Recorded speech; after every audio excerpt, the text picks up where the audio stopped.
akurat, dan ini info yang pertama kali saya sampaikan untuk iNews. Saya yang mendampingi Bang Rustam, dibersamai oleh Mas Roy, kemudian oleh Bang Krismon. Kami melaporkan 2 orang, yaitu AA dan JS. Dan saya yang mendampingi pelapor. AA itu Adi Azwan dan Joshua Sinambela. Atas apa? Atas 2 pasal. Pasal 32 dan pasal 35 Undang-Undang ITE, karena diduga yang bersangkutan di forum rakyat bersuara juga menyampaikan bahwa ijazah Pak Jokowi scan-nya asli. Padahal berdasarkan pengamatan dari Mas Roy dan Bang Rismon, ijazah tersebut diduga dimanipulasi, diubah formatnya. Kami melaporkan itu, saya yang bertemu langsung dengan penyidik. Itu kami membuka dari siang sampai malam, mungkin sekitar jam 10. Kapan? Beberapa hari yang lalu ya, Bang Rustam ya. Jadi saya challenge penyidik Polda Metro Jaya.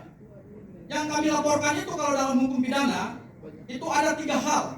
Yang pertama adalah peristiwa hukum, yang diduga adalah tindak pidana. Kemudian yang kedua adalah pasal yang kami laporkan. Dan yang ketiga adalah uraian unsur-unsur tindak pidana atau delik. Saya mempresentasikan kepada penyidik. Saya bawa bukti permulaan yang cukup.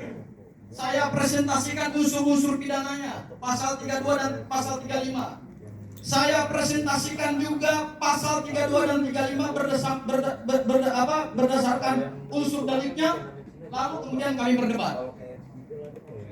Begitu kami berdebat, penyidik mengatakan kepada kami, kalau begitu Mas, sebentar, saya keluar, saya telepon dulu pimpinan. Begitu masuk lagi setelah telepon pimpinan, apa yang dijawab oleh penyidik? Mas, ini tidak bisa kami terima. Kenapa? Arahan pimpinan karena 1, dugaan tindak pidananya tidak ada. 2, unsur pidananya tidak terpenuhi. Dan ketiga, ini praduga. Saya jawab 3-tiganya, saya berdebat. Saya bilang panggil perwira. Jadi Anda ini siapa? Penyidik pembantu. Saya minta pimpinan perwiranya sih. Saya berdebatlah dengan perwira. Saya bilang kalau hari ini konstruksi Polda Metro Jaya adalah ini berdasarkan asumsi, maka rusaklah penegakan hukum kita. Kenapa? Karena pidana itu dimulai dari adanya praduga, adanya asas dugaan tindak pidana. Kami menduga boleh dong. Boleh dalam hukum pidana itu sah. Kan tersangka itu kan seseorang yang diduga. Itu 1, kami duga berdasarkan apa yang dia sampaikan di sini. Hal yang kedua, kalau unsur pidananya tidak terpenuhi, saya jelaskan kepada penyidik berdasarkan unsur-unsur delik pasal 32 dan pasal 35. Kemudian dia katakan buktinya tidak cukup. Saya bilang ini bukti permulaan. Kami punya bukti, ada saksinya nanti. Tugas penyidik adalah melakukan pemeriksaan terhadap alat bukti, bukan menolak. Jadi jangan pernah menolak alat bukti kami. Akhirnya yang terjadi kemudian keluar. Jadi sampai sekarang tidak keluar lagi, masuk terakhir. Karena mungkin sudah jam 10 malam, saya bilang Pak Perwira, kalau masuk lagi karena ini sudah jam 10 malam, tidak bisa seperti ini bertahan. Berapa jam Anda melaporan? Mungkin sekitar dari jam 2 siang sampai jam 10 malam. 8 jam? 8 jam.